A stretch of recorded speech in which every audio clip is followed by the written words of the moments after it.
Mon cher Philippe, alors EZ.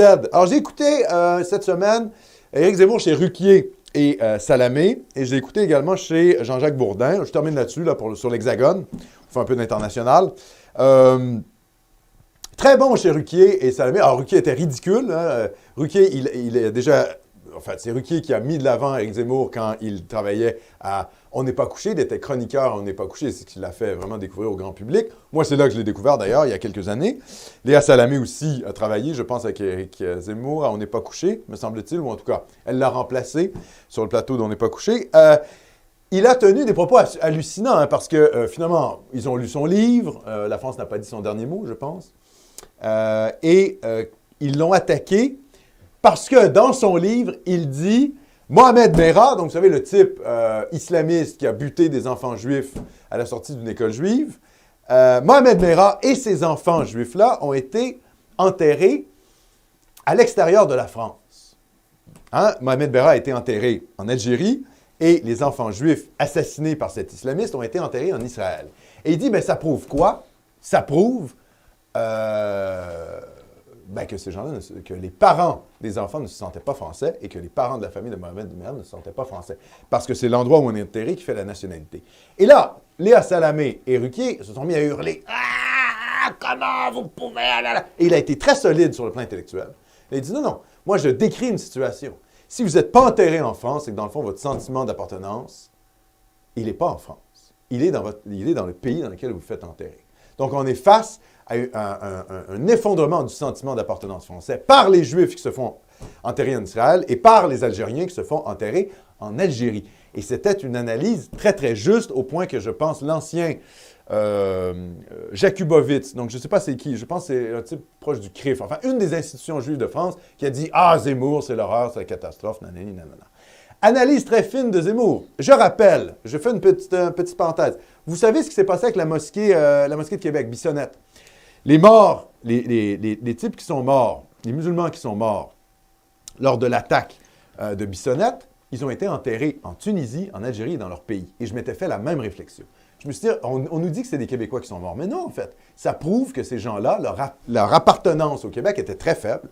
Et dans le fond, ils appartiennent à leur pays d'origine. Et qu'ils sont ici simplement pour les avantages fiscaux, finalement les avantages sociaux à la social-démocratie, mais qu'au fond, leur cœur demeure dans leur pays d'origine. Et ces gens ne sont pas québécois, ne se sentent pas québécois. D'ailleurs, quand ils meurent, ils se font enterrer dans leur pays à eux. J'ai eu la même réflexion que Zemmour sur cet enjeu-là, et j'ai trouvé Zemmour extrêmement solide. Alors évidemment, soyons très clairs, s'il a pu dire ça, c'est évidemment parce que c'était le bouclier juif. C'est-à-dire que sa judéité empêchait Ruquier et Salamé de le traiter d'antisémite. Ça ne fait pas de sens de traiter Éric Zemmour d'antisémite. Il y en a qui le font par ailleurs. Il y en a qui le font par ailleurs, mais ils ont l'air ridicules. Et ça a fait en sorte qu'il a pu aller jusqu'au bout de sa logique. Il n'a pas juste dit « Merah se fait enterrer en Algérie, donc c'est un Algérien ». Il a aussi soulevé le fait que les enfants juifs avaient été enterrés en Israël. Je l'ai trouvé très fort là-dessus. Autre chose, je sais que dans le camp patriote, j'ai écouté aussi chez Bourdin sur l'histoire des prénoms. Il est revenu longuement sur l'histoire des prénoms, où il dit il faut donner des prénoms français. Il ferait changer la loi, il retournerait à l'ancienne loi pour faire en sorte que quiconque en France donne les prénoms acceptés par le calendrier chrétien et donc francise leur nom. Et les gens rigolent dans le camp patriote en disant mais c'est ridicule. Est-ce qu'on veut une France majoritairement musulmane, mais où les gens s'appelleraient Pierre et Marcel? Pensez-vous vraiment qu'Éric Zemmour veut que la France devienne un pays majoritairement musulman avec des prénoms français ou que la France devienne un pays majoritairement noir mais avec des prénoms français? Bien sûr que non. Qu'est-ce qu'il fait, Zemmour, quand il parle des prénoms? Il clive le débat français en disant « Regardez, les musulmans refusent l'assimilation et donc ne sont pas français parce qu'ils sont incapables de donner des prénoms français à leurs enfants. » Donc, il clive la société sur la question de l'islam. Et c'est la chose la plus intelligente à faire pour un candidat de droite, c'est-à-dire que par ce clivage-là, il peut rapatrier des patriotes de gauche dans son camp à lui, qui est le camp, finalement, de la défense de la nation. Donc, stratégiquement, ce que fait Zemmour sur cette question des prénoms est, à mon sens, extrêmement habile, puisqu'il amène finalement les questions identitaires sur qui repose principalement en France sur la question de l'islam et donc de l'immigration, par la voie de la non-assimilation des musulmans. Personnellement, je pense qu'il fait bien ça parce qu'il, finalement, prend le modèle assimilationniste républicain français et il le retourne contre le vivre ensemble républicain. Où il dit finalement, eh bien, vous voyez, l'assimilation ne fonctionne pas. Ça ne marche pas parce qu'il y a incompatibilité civilisationnelle. Donc, au lieu d'attaquer Zemmour sur cette question-là, je pense que les patriotes devraient quand même plutôt le soutenir là-dessus. Ce n'est pas une position ethno-nationaliste claire, évidemment, mais c'est une position, mais de toute manière, Éric Zemmour ne pourrait pas tenir une ligne ethno-nationaliste. Aucun candidat ne pourrait tenir une ligne ethno-nationaliste. Je rappelle que Jean-Marie Le Pen ne tenait pas une ligne ethno-nationaliste. Jean-Marie Le Pen se vantait d'avoir été le premier à avoir eu des élus arabes en France. Écoutez bien ce que je vous dis, là, les amis. Hein? Jean-Marie Le Pen se vantait d'avoir été le premier homme politique à avoir eu des députés arabes, c'est-à-dire pro-français, algériens, en France. Eh oui! Donc, même Jean-Marie Le Pen n'était pas dans un discours, comment je dirais, ethno-nationaliste. C'est un discours qui ne peut pas être porté en France. Zemmour va le plus loin qu'il peut et il utilise cette question des prénoms pour cliver le débat français sur la question de l'islam. Ce qui, selon moi, la grande, et qui, au fond, ramène la question de l'islam, ramène à la question démographique, qui est le plus grand, finalement, le plus grand danger pour la France actuellement. Donc, ce que fait Zemmour est très, très habile. Bon, puis son programme, c'est le remplacement du peuple. Oui, et il dit que la France doit rester blanche, la France doit rester chrétienne. Je veux dire, il dit tout ce que les nationalistes veulent entendre. Alors moi, je veux bien croire que les gens, de par sa judéité, pensent qu'il travaille en sous-main avec la synagogue de nanini, nanana. D'accord, mais franchement, est-ce que ce n'est pas le meilleur candidat que vous pouvez avoir en France pour la droite nationale? Oui, sa judéité fait en sorte qu'il ne pourra que l'étiquette d'extrême droite ne va jamais pouvoir lui coller totalement à cause de sa judéité. Ça, c'est évident. Hein? Sa judéité lui permet d'aller très, très loin au niveau médiatique. Ça lui permet de défendre Pétain, notamment, en disant, ben, il n'y a pas de clivage, il n'y a pas de vraie différence entre les gaullistes et la droite nationale, hein, en gros, entre le Front national et De Gaulle. Il n'y a pas vraiment de clivage, parce qu'il réhabilite, notamment dans le suicide français, il réhabilite la thèse du bouclier et de l'épée, c'est-à-dire le fait que Pétain voulait la victoire des États-Unis et donc anticipait la défaite de l'Allemagne. Zemmour a totalement raison, d'ailleurs, quand il dit ça. Je pense qu'historiquement, c'est vrai, c'est une thèse qui se tient. Je pense que Pétain ne rêvait pas de la victoire d'Hitler. Au contraire, il avait compris que l'Allemagne ne pouvait pas gagner. Que fait Zemmour quand il fait ça? Il dit à la droite, eh bien, nous sommes dans le même camp que les électeurs du Rassemblement national. Nous sommes ensemble. Et c'est sa stratégie électorale. Grappiller des voix à la droite bourgeoise, grappiller des voix au Rassemblement national de Marine Le Pen, et puis passer au second tour. Alors, on verra ce que ça va donner pour Éric Zemmour. Dans tous les cas, moi, je le dis, hein, vous avez votre propre analyse, les Français. Moi, je dis ça en tant qu'étranger. Je fais juste regarder la scène politique française, mais je vous dis que sa candidature nous aide, nous, au Québec. Sa candidature, je ne suis pas en train de dire qu'il va gagner des élections présidentielles, sa candidature nous aide parce qu'elle libère le champ sémantique. Il parle de grand remplacement, il dit qu'il y a du racisme anti-blanc, il dit que les Blancs doivent être majoritaires chez eux, il dit que la France est en train de crever, etc. Donc, ça libère le champ sémantique pour nous et ça aide les nationalistes et les patriotes québécois à aller plus loin dans leur défense de la nation. Parce que, forcément, nous, on est influencés par ce qui se passe aux États-Unis, on est influencés par ce qui se passe au Canada anglais, évidemment, on a une dialectique avec le Canada anglais, mais on est aussi influencés par ce qui se passe en France. Et quand l'ambiance politique change en France, ça a toujours un peu un impact sur les intellectuels québécois, notamment les intellectuels souverainistes, séparatistes. Et donc, cette candidature d'Éric Zemmour est bonne pour nous puisqu'elle libère la parole au Québec. Ça va être l'effet d'une candidature Zemmour. Voilà, mon cher Philippe. Daberge qui te demande pourquoi vous le nommez le séfarade magique. Ben voilà! Pourquoi je le nomme le séfarade magique? Mais parce que c'est totalement improbable.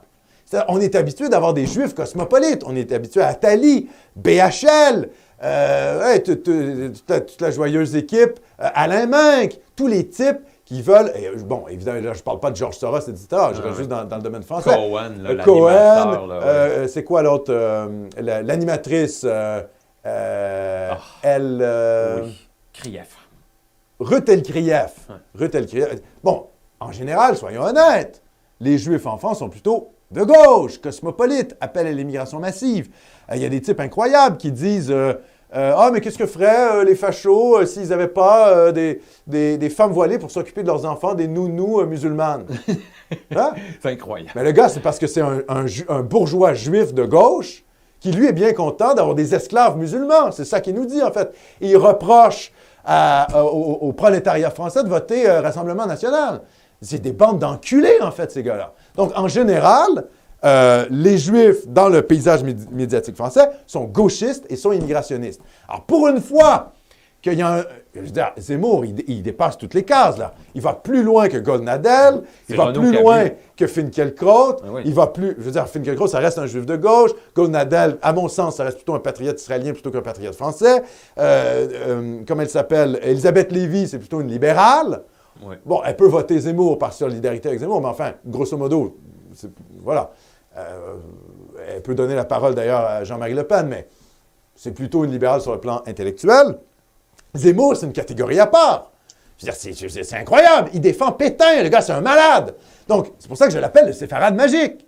Parce qu'on ne se serait pas attendu qu'un tel type sorte dans l'espace public. Donc oui, séfarade magique. Ces gars-là, normalement, les Juifs séfarades, ils sont censés être des espèces de cosmopolites qui veulent le grand remplacement des Français de souche. Or là, il y en a un, pour une fois, qui défend la France. Et il la défend de manière, comment je dirais, assez convaincante en débat. En débat, il est très bon, Éric Zemmour, je veux dire, soyons très honnêtes.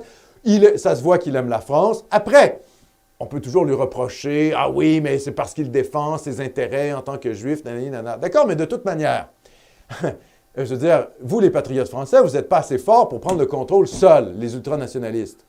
Donc, il va falloir s'allier à des gens pour prendre le contrôle de la France et gérer la France. Donc, qu'est-ce qu'il faut faire? Bien, je pense, moi, à mon avis, que la candidature de Zemmour est bénéfique pour le camp national. Et c'est pour ça que je l'appelle le séfarade magique, parce que il est sorti un peu de nulle part, et ça fait en sorte même que, dans un sens, sa judéité l'aide à avancer des thèses. Allez réécouter le discours de Zemmour à la Convention de la droite, où il dit que l'homme blanc est attaqué, que l'homme blanc hétérosexuel est attaqué par les médias qui promeuvent le transgenrisme, l'immigration massive, la virilité de l'homme noir, la virilité du musulman, alors que l'homme blanc, on le présente toujours comme un raté, efféminé, etc. C'est incroyable ce qu'il dit. Il dit ce que la plupart des patriotes et des nationalistes pensent, mais ne peuvent pas dire parce qu'ils n'ont pas accès aux médias. Or, lui a évidemment accès aux médias parce qu'il a une longue carrière de politique, et puis justement parce qu'il a le bouclier juif. Parce qu'il ne peut pas être accusé d'être un crypto-nazi de par sa judéité. Donc, ça lui permet d'aller beaucoup plus loin dans l'espace public que la plupart des Français. Voilà. Donc, c'est pour ça que je l'appelle le séfarade magique. Mon cher Philippe. D'ailleurs, il a l'intention un peu de se présenter aussi comme le outsider. Là. C'est ça. Exactement. Comme le Macron de droite. Oui, ce qu'a réussi à faire Trump, Macron. en fait. Ouais, qui n'est pas un politicien de carrière. Voilà. Pas du tout, même zéro. Ouais. Qui n'a jamais été élu nulle part, qui n'a jamais rien de ça. Mais qui a côtoyé beaucoup les hommes politiques de son métier de journaliste politique depuis 40 ans. Ouais, c'est ça. Il connaît très bien la scène politique française. Il y a une culture politique très, très forte aussi, il faut être très honnête. Culture historique et culture politique très forte. On va suivre ça de proche, en tout cas. Tout à fait. Alors, il est même possible qu'on rencontre des gens de son équipe. Ah, ben, pourquoi pas? On verra bien. Écoutez, nous, on a rencontré Marine Le Pen. Hein. Déjà, on a déjà été dans le bureau de Marine Le Pen. On a fait une entrevue avec Marine Le Pen qui est toujours sur le web. Donc, voilà. Je pense que Marine Le Pen était la meilleure candidate pour le camp national lors des élections de 2016. Je ne suis pas sûr qu'elle soit encore la meilleure candidate pour les élections de... c'est quand? C'est 22. C'est 2022. Voilà. Pour les élections de 2022. On verra comment avance la candidature du séfarade magique, du Big Z. Et puis, voilà, on va suivre ça avec vous. Hein.